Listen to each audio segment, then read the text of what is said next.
dari mana, kita tak pergi ke mana, kita memang duduk di sinilah. Sepatutnya pihak kerajaan dia mengiktiraf hak-hak orang asli, bukannya dasar pemilikan tanah. Yang susah, yang masih cari makan, yang masih mau meneruskan kebudayaan, itu semua orang asli akar umbi. Mati hidup pun orang kata memang kita tahan sini juga. Sebab tanah adat kita, tanah tempat sejarah kita.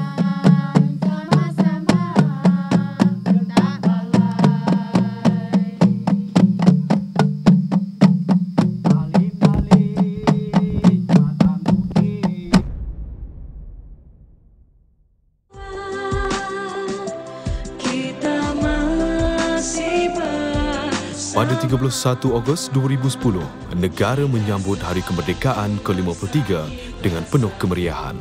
Di bawah kepimpinan Yang Amat Berhormat Datuk Seri Najib Tun Razak dengan gagasan beliau, konsep Satu Malaysia, rakyat didahulukan, pencapaian diutamakan.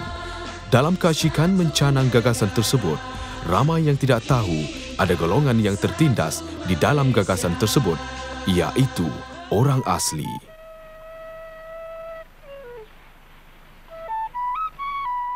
Orang asli adalah orang asal yang pertama menduduki tanah Semenanjung jika dibandingkan dengan kaum lain yang ada di Malaysia. Mengikut pengkaji arkeologi, rangka tulang manusia di Gua Cha di Kelantan yang telah ditemui dalam tahun 50-an, mereka mengatakan bahawa tulang rangka tersebut adalah rangka manusia yang merupakan nenek moyang kepada orang asli yang ada sekarang lah. So sesungguhnya berdasarkan kajian mereka ini, orang asli memanglah orang asal, penduduk asal di negara inilah. Kita tak datang dari mana, kita tak pergi ke mana, kita memang duduk di sinilah, ya.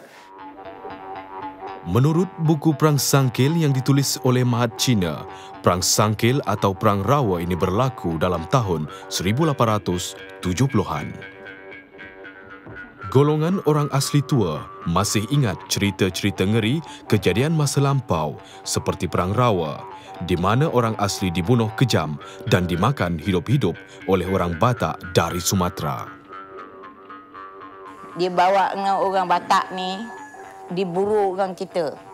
Hari-hari melari, bukan duduk setempat. Dia cari sampai sana, dia ikut bukan sikit. Orang Batak ni tak baik. Mana-mana tempat orang dia cari, dia bau. Dia bau, cari bau. Macam anjing.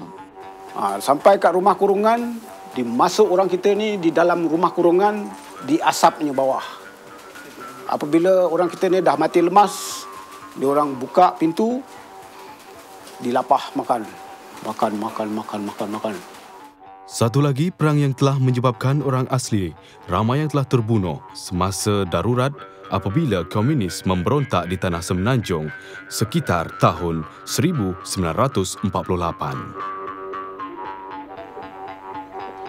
Bapri adalah di antara orang kampung yang terselamat dari pertempuran di antara komunis dan British pada masa itu.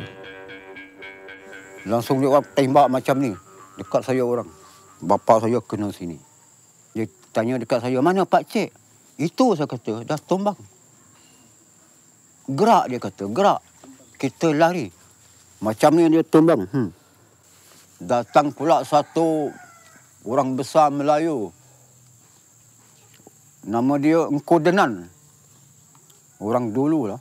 Engku Denan nama dia. Inilah lu orang sakit. Awak orang suka simpan komunis. Inilah. Baru padan muka dia kata. Padahal manalah saya orang bagi makan komunis.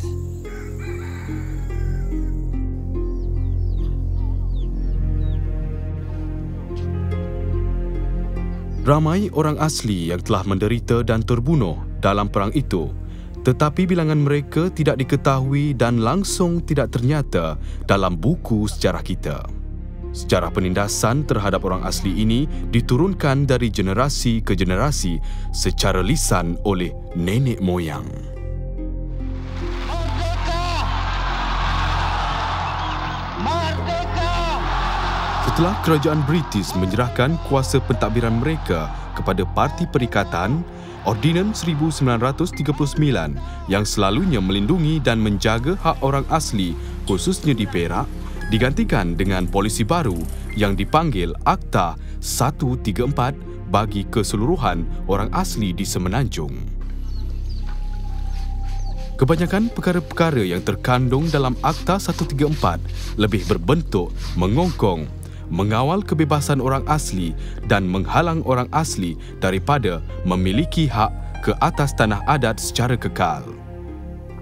Akta 134 pada pendapat saya adalah bahawa tidak terdapat sebarang peruntukan yang mengiktiraf tanah adat orang asli.